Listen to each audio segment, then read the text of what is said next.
তো অনেক দিন পর আজকে একটু বাদাম ভর্তা করছি। তো এটা কিন্তু ভীষণ মজার একটা খাবার, আমি এটা মাঝে মাঝেই খেয়ে থাকি। তো বেশ কয়েকদিন হলো আর কি খাওয়া হয় না। তো আজকে একটু ভাবলাম গরম গরম ভাতের সাথে খাবো।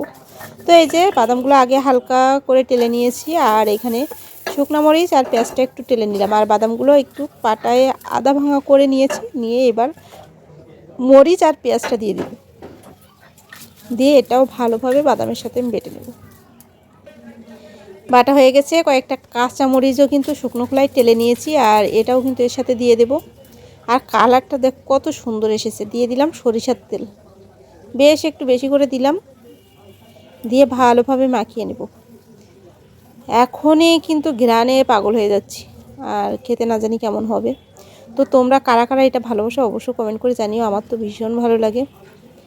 আর এই যে বাদাম ভর্তা রেডি হয়ে গেছে, আর এখন কিন্তু গরম গরম ধোয়া ওটা ভাত দিয়ে খাওয়া হবে। তো আমি একটু ভাত নিয়ে যে পাটাটা আর কি মুছে নেব, যেটা আমার খুবই ভালো লাগে। একদম গরম ধোয়া ওটা ভাত। তো তোমাদের কাছে কেমন লাগলো ভর্তাটা অবশ্যই কমেন্ট করে জানিও। তো টাটা।